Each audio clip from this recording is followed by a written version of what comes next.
Shot in 4K ultra high definition. Your number one source for local news. WRAL News. Coverage you can count on. Happy Wednesday. High heat returns. The heat alerts up to the north for the time being. I'll show you which days stand the potential for heat advisories in our area coming up.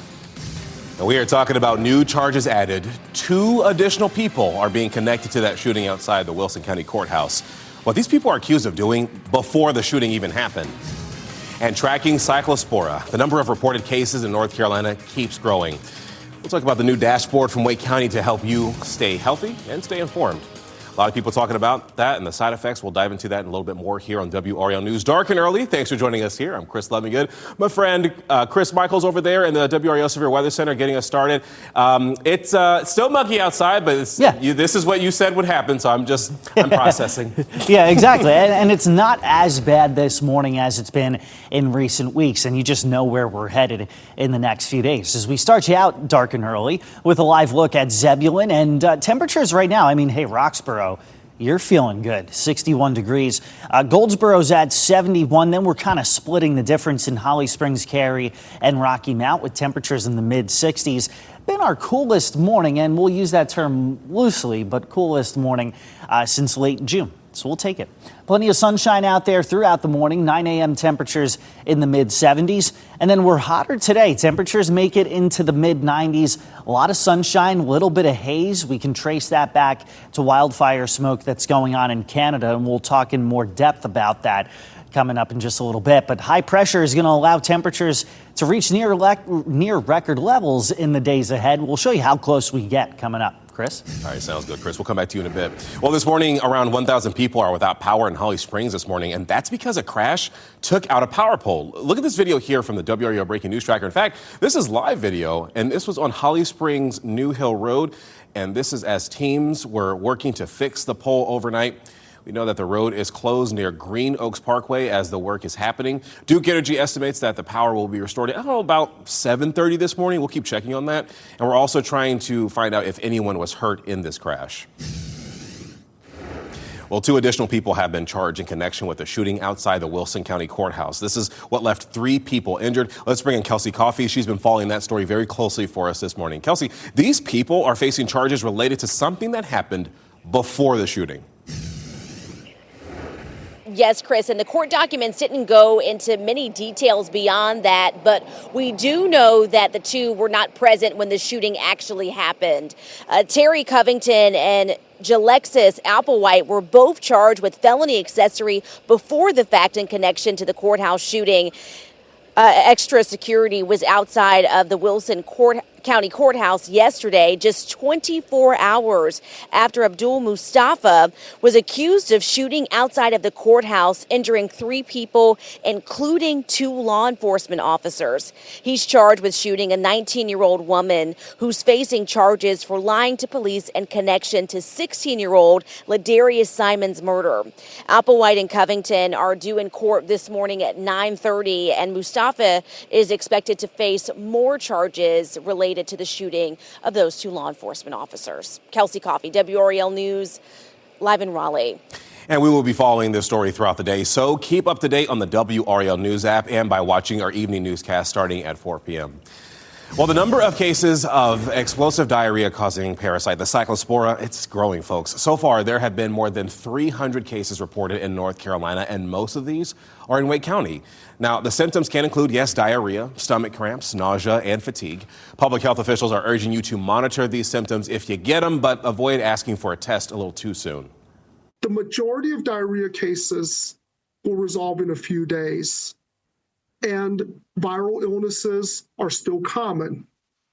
So we recommend that anything under 7 days, we defer testing. So we do not test under 7 days. Now, officials are also urging people to wash their fruits, wash their veggies, and this can be one key thing to reduce the risk of this. And Wake County health leaders just launched a new dashboard. This will help track new and current cases of this. The dashboard will be updated every weekday, and health leaders in Michigan believe lettuce and salad greens may be the source of their cyclospora outbreak. Cases in other states have not yet been connected to the surge that we're seeing here in North Carolina, and that's likely because no specific grower or supplier has been identified. But folks, we will keep you up to date on everything you need to know about this outbreak on WRAL.com, as well as the WRAL YouTube channel. You can hear from local people who have been through this and find in-depth discussions on what to look for so you don't get sick. Raleigh's water supply, it is going up after this recent rainfall we received. Let me show you some video from Sky 5. We flew above Falls Lake yesterday, and a new report says the lake level is at 65%. That's up 3% from last week. Not major, but still pretty cool. While the recent rain is helping, people say they are hoping for even more to avoid more water restrictions. No, I don't want to get below stage 1. Hopefully we'll get the rains we need in the western part of this region to fill the pool back up. Stage 1 restrictions are expected to remain in place for now. Raleigh Water has issued nearly 1,300 warning letters to customers who are violating the restrictions in place. And the recent rainfall is helpful for farmers and growers here locally, but months of dry conditions and the recent heat wave have caused some serious issues for growers at the state farmers markets. WRAL's Ali Calabar joins us live from there right now. Ali, growers are saying it has been such a tough summer for them so far. Yeah, they say it has been a lot slower this summer compared to previous ones. Customers are telling them they've been having to cut back on buying plants because of those water restrictions. Now, many farmers have still been able to grow what they usually do. They have their own wells and irrigation systems that are not connected to city water. But farmers say the recent heat wave has made some crops like watermelon smaller, and they have to sell it faster. Grower John Harmuth says his sales are down this summer. He wasn't able to grow flowers because of the extreme heat. We just have enough water to grow what we normally grow. We didn't expand any more this year. Our cut flower business we cut back on because that was grown in the field and we can't really water them in the 100-degree weather, so we cut back on that. And farmers are hoping that the recent rainfall continues. They hope that it doesn't affect their crops for the fall, like pumpkins and corn. Reporting live in Raleigh, Ali Calabar, WRAL News. And the city of Durham is sharing some of the ways that it is working to conserve water. For example, all city landscaping crews are using reclaimed water for plants. They're also cutting back on water used at Hillendale Golf Course. Durham is in stage 2 water restrictions, which means people cannot use sprinklers or even wash their cars. While we're talking about Durham, a man there is charged with shooting his son, and he is expected in court today. Deputies say that Rodney Feaster shot his son during a fight at a home on Burgundy Road. This was yesterday morning. His son was found at a nearby gas station and then taken to the hospital with serious injuries. Court records show law enforcement has been to that house several times before, and Feaster is being held without bond. And a Johnson County man will spend the rest of his life in prison after pleading guilty to killing a woman and trying to kill her son. I'm talking about Jerry Williams. He pleaded guilty to killing Princess Russell on Valley Field Road that was in Clayton back in March. Russell's son escaped by jumping out of a second-floor window, and the DA's office says Williams chose to plead guilty rather than go to trial and risk getting the death penalty in that case. North Carolina will get more than $600,000 as part of a settlement with genetic testing company 23andMe. The State Department of Justice was part of a multi-state lawsuit against the company, and this was over a data breach in 2023. Now, as part of the settlement, the company has to pay out nearly $50 million to people who were affected. 23andMe went bankrupt shortly after that data breach. Well, the city of Raleigh is gathering ideas about what to do with the former DMV headquarters on New Bern Avenue and other nearby properties. You see, today is the last day you can send your thoughts to the city by email. City leaders say they want projects that bring more housing, more walkability, and new life to the future bus rapid transit corridor. The city is accepting proposals through 5 p.m. tonight, just so you know.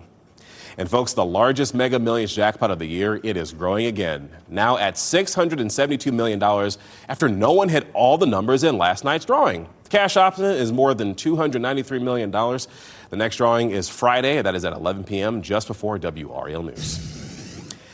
Well, looks like Spain is on its way to the FIFA World Cup final after beating France. In a match between two of the top teams in the world, Spain came away with a 2-0 win, and this will be Spain's first appearance in the final since winning it all in 2010. France will now set its sights on the third-place game, which will be Saturday on Fox 50. Today on Fox 50, we'll learn who Spain will face in Sunday's final. England plays Argentina in the second semifinal game, and kickoff for that game is at 3 p.m.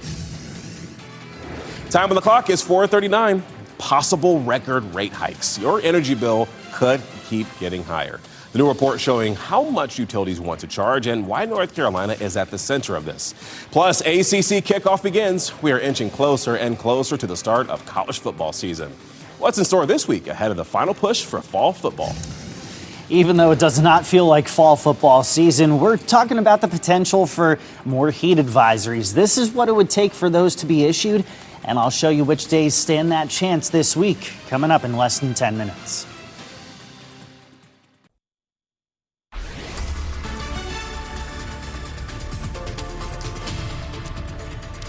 4:43, happy Wednesday. Roxborough, Siler City here at 61 degrees. Henderson down to 62.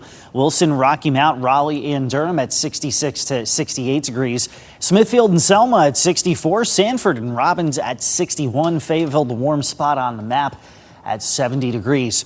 Maybe checking out the sunflowers at Dix Park. They seem to be beautiful right about now. It is going to be a hot one. Temperatures pushing 90 degrees by lunchtime. We'll be in the mid-90s this afternoon. That'll be the 39th time this year that we hit 90 degrees. We average 43 such days. We've also seen the triple digits 6 times so far this year. The record is 12. That was in 1999. We'll show you if we have the chance to tack on a few more of those very hot days coming up in less than 5 minutes. 100. All right, well, a new report finds utility companies are asking for bigger rate increases more than ever. It looks like a nonprofit called Powerlines found utilities requested a record $9.2 billion in rate increases during the second quarter. Nearly half of those requests came from southern states, and North Carolina accounted for roughly 10% of the total amount of rate increases requested nationwide. Not only are you having extreme weather events, you are having an aged grid and these impacts of fuel prices kind of all culminating at one time, but you also have increased sources of energy demand. Well, and get this, Duke Energy says January's historic cold spell drove fuel costs higher. The company's separate rate request is still, it looks like, before the state regulators right now. And it is aimed at paying for a growing electric system. Duke Energy says North Carolina has added about 150,000 customers over the past 2 years. Rocky Mount is pulling back on when it will start disconnecting customers who don't pay their utility bills. You see, this was supposed to have happened already, but customers are getting a 1-week grace period. Rocky Mount dealt with billing problems, and that was when customers said they were double billed. A state auditor's report highlighted issues with electric meters and the situation with the double billing. It turns out that was not actually double billing. People were saying that, though. It's the latest challenge for a city working through a serious financial crisis right now. All right, the countdown to college football. It is on right now in the Triangle. The ACC kickoff begins today in Charlotte, and WRAL sports reporter Chris Lee has a look at what we can expect this week before the final push for football season. Good morning, everybody. Of course, we're in the middle of July, but in a few weeks, all the focus in the sports world will turn to football. It's time for the annual ACC kickoff in Charlotte, which begins today and runs through Friday, where every team in the league gets to meet with the media. NC State returns quarterback CJ Bailey, but there's a lot of upperclassmen who graduated from NC State. The Pack will meet with the media later on today to preview their upcoming season and to update reporters and fans on the latest storylines coming out of Raleigh. We're beginning the second season of Belichick Mania in Chapel Hill. The first year, for all intents and purposes, was a dud, with the Heels finishing with a 4-8 record. We'll see how they're approaching this season when they meet with the media on Friday. Now, Duke thought they'd have a second year from Darian Mensah, but Manny Diaz and the Blue Devils had to adjust after one of the wildest NIL transfer stories we've ever seen. Duke meets with the media just after Carolina on Friday. I'm headed to Charlotte to meet with Pat Welter and Brian Murphy. We'll have the latest right here on WRAL and our digital platforms all throughout the week. Darlene Graham Nordone, the sister of late U.S. Senator Lindsey Graham, has officially been sworn into place. A ceremony swearing in was held last night in Old Senate Chamber there. Senate President pro tempore Chuck Grassley led that ceremony. Nordone will serve out the remainder of her brother's term after she was nominated by South Carolina's governor, and Graham died over the weekend at the age of 71. Well, a bill that would eliminate changing the clock twice a year is headed to the U.S. Senate. This one a lot of people are talking about right now. The House approved the Sunshine Protection Act yesterday. Basically, this would make daylight saving time permanent nationwide. If this becomes law, it would put the U.S. on the time currently observed from March to November. If a state does that, well, it would have to, if a state does not want to do that, I should say, it would have to exempt itself from this. A lot of people right now, Chris, they're talking about this online. Should we do this? But if this went into place, we're talking about later in the year where we wouldn't see like sunshine for quite some time, right? So you would see the sunrise in the winter. The latest would be around 8:30 in the morning. Oh, boy. And then throughout the year, you would never see the sunset before 6 p.m. So people who want the later daylight, they're a fan of it because of that. But then people who are opposed to it are not a fan of it because of how late it's going to be dark. So you kind of, both sides to the story. But our sunrise this morning is shortly after 6 a.m., and it is a nice, comfortable start to the morning. Our forecast low 66 degrees. That's something that we haven't seen since June the 25th to the 30th. So very nice start to the morning. It's not quite as muggy as it's been in recent days, and we'll take that, especially with how hot things are going to be moving forward. Your morning drive into the office, sunshine, temperatures in the mid 70s. The lunch break temperatures will be in the upper 80s and lower 90s. And then as we head deeper into the afternoon and early evening, temperatures reach the mid 90s. Raleigh 96 degrees. Clinton, Benson, and Goldsboro 94, 95 in Roanoke Rapids. So again, like yesterday, there's no huge deviation in temperatures. It's just today is going to be a hotter day than what we saw just yesterday. And that's something that's only going to continue as we push forward through the week. So you're looking at Thursday, Friday, and Saturday, high temperatures in the upper 90s. When you factor in the humidity, though, the heat index becomes a real thing.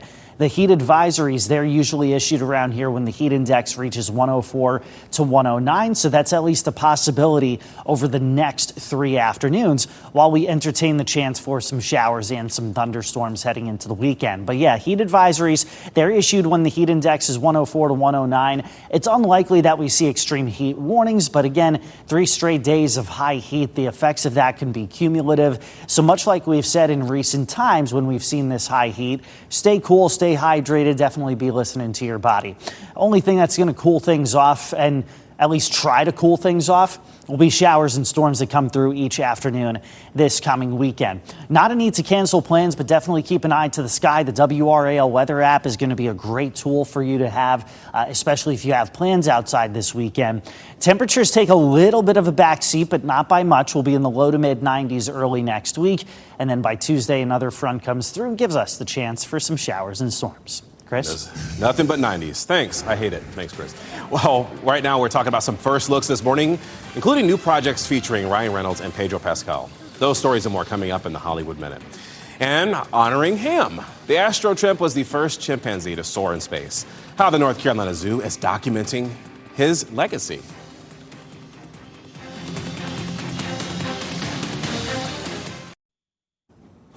Well, we got first looks at new projects featuring Ryan Reynolds and Pedro Pascal and Jennifer Hudson's upcoming performance. David Daniel has those stories and more in today's Hollywood Minute. You ready for this? Here's your first look at the action comedy Mayday. Ryan Reynolds is a U.S. Navy pilot shot down in Russian territory during the Cold War, and Kenneth Branagh is the American culture-loving ex-KGB agent who tries to help him. Mayday lands on Apple TV September 4th.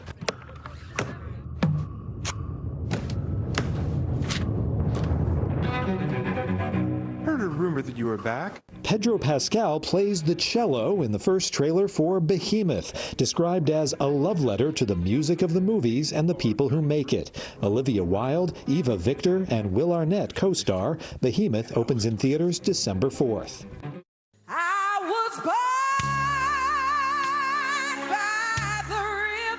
Jennifer Hudson captivated people attending Jesse Jackson's memorial in March. Now she has another big performance coming up. The EGOT winner is set to sing the U.S. national anthem before Sunday's World Cup final in New Jersey. In Hollywood, I'm David Daniel.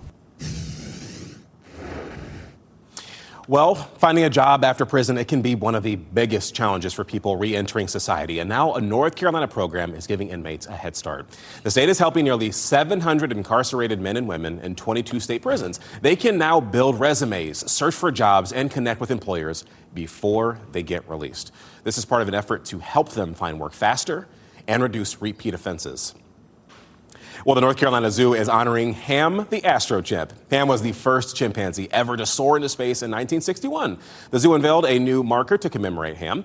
It's at the roundabout near the entrance, if you're familiar. Ham went to space for about 16 minutes in 1961 and then returned to Earth safely. In Johnston County, a group of healthcare workers is being recognized. A team in UNC Health's Smithfield Emergency Department received the Stroke Elite Award. Basically, this means they were able to get a stroke patient connected to medicine within 12 minutes of their arrival. That's impressive. Good for them. This Saturday, Orange County families are invited to a free family resource fair in Hillsborough, and the goal is to connect families with health, education, and community resources. There will also be family-friendly activities and games. It's from 10 a.m. to 2 p.m. at the Whitted Human Services Center.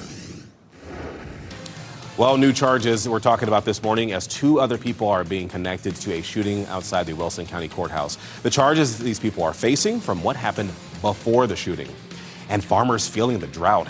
Growers in our state are struggling because of the ongoing dry conditions. How they're able to keep up with the crop sales.